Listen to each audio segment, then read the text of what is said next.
Miss হবে না আপনার পছন্দের টিভি শো। দেখুন জি5 অ্যাপে একদম ফ্রি।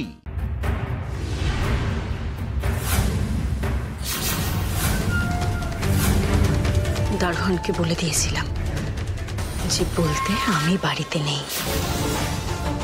তাও আমার সামনে যখন চলেই এলে, এবার দেখো শুধু আমি তোমার কি অবস্থা করি। আমাকে শায়েস্তা করবি ভেবেছিলি না? থাক, এবার এখানে পচে মর।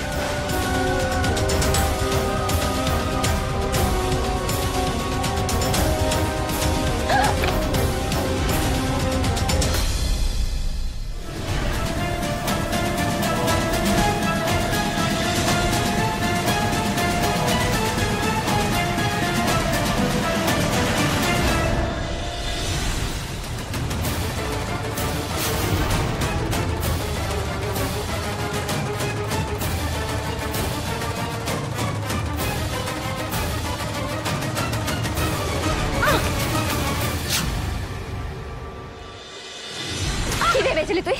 তুই পার পেয়ে যাবি, এই সব কিছু করে তুই পার পেয়ে যাবি। আমার উকিল বাবুর গায়ে ঘেঁষে ঘেঁষে ছবি তুলে মানুষটাকে ফাঁসিয়ে দিবি।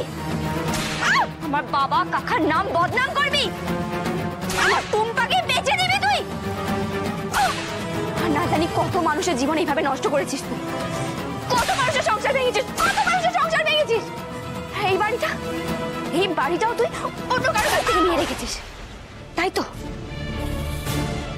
এই দিতি ঘটক কোনোদিন অন্যায় সহ্য করেনি, আর করবেও না।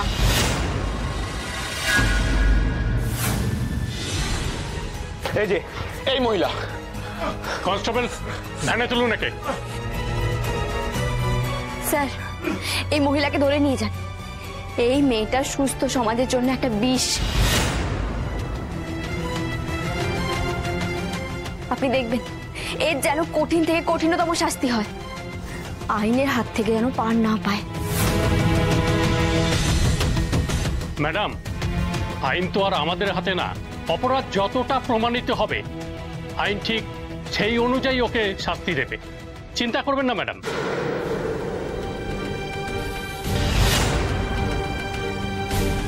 এই, ওকে নিয়ে চলো।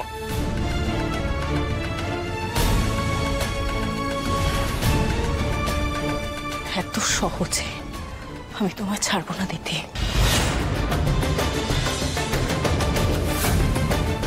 তোমার মুখ দিয়ে এখনো কথা বেরোচ্ছে? এত সাহস তোমার?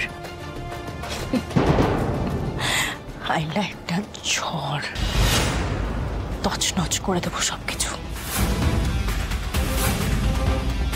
আমি যখন আবার ফিরে আসবো তখন বুঝতে পারবে। বুঝতে পারলে নাকি বুঝিয়ে বলবো? আর আমিও ঘটক দিদি, জেল থেকে বেরিয়ে যদি আমার পরিবারের ক্ষতি করার তুমি কোনো চেষ্টা করো, এমন জায়গায় পাঠাবো তোমাকে, তুমি আর এই শহরে পাই রাখতে পারবে না। কথাটা মনে রেখো। স্যার, ওরাকে নিয়ে যান এখান থেকে। জি5 ডাউনলোড করুন আর সব এপিসোড দেখুন একদম ফ্রি।